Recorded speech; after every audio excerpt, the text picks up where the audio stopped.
Փետրվարի 27-ին եկեղեցիներում խնկարկվեց 1988 թվականին Սումգայիթում տեղի ունեցած հայկական ջարդերի ժամանակ նահատակված անմեղ հայերի հիշատակը։ Մայրաթոռում հանգստյան ժամերգության ավարտին Գալեգին II ամենայն հայոց կաթողիկոսի նախագահությամբ հոգեհանգստյան կարգ կատարվեց։ Ներկաներն աղոթեցին անմեղ զոհերի հոգիների հանգստության համար։ Արցախի ժողովրդի ազատ կամ արտահայտությունը բռնի ուժով ճնշելու Ադրբեջանի քաղաքականության առաջին զոհը դարձավ Սումգայիթ քաղաքի հայ բնակչությունը։ Ադրբեջանի հայաբնակ շրջաններում 1988 թվականի փետրվարի 27-ից սկսվեցին հայ բնակչության ջարդեր և զանգվածային տեղահանություններ, հայերը հալածվում և խոշտանգվում էին բացառապես ազգային պատկանելության համար։ Ջարդերին նախորդում էին հանրահավաքներով հակահայկական տրամադրություններ հրահրելը, սադրանքները, հայերին ոչնչացնելու և վտարելու կոչերը։ Այնուհետև 10-ից 50 հոգանոց ադրբեջանական խմբերը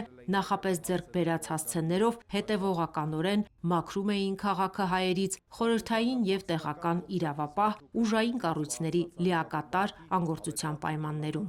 Ողբերգության իրական չափերն առ այսօր անհայտ են։ Գոյություն ունեն բազմաթիվ վկայություններ, որոնք փաստում են, որ զոհերի ու վիրավորների թիվը մի քանի անգամ գերազանցում է պաշտոնական տվյալները։ Սումգայիթյան ջարդերը չարժանացան համարժեք քաղաքական և իրավական գնահատականի, որը նպաստեց Ադրբեջանում հայերի նկատմամբ բռնությունների հետագա ծավալմանը և նոր ջարդերի իրականացմանը։ 1988-ից 90 թվականներին Ադրբեջանի հայաշատ տարածքներում՝ Սումգայիթում, Կիրովաբադում, Շամխորում, Շամախում, Բաքվում հայ բնակչության ջարդերը վկայում են Ադրբեջանի կողմից հետևողականորեն իրագործվող պետական քաղաքականության մասին։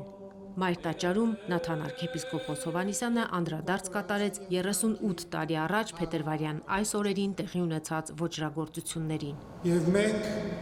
մինչև օրս հիշում ենք այդ վայրագության բազում զոհերին, ինչը փորձ էր ցեղասպանության։ Եվ մենք, թեև անցել է այսքան տարիներ, այսօր մեր աղոթքն ենք բարձրացնում առ Տեր մեր Փրկիչ Հիսուս Քրիստոս, որպեսզի բոլոր մեր զոհ գնացած քույրերին, եղբայրներին, հոգիներին հանգստություն շնորհի։ Օրհնյալ եղերուկի շնորհացում Քույն,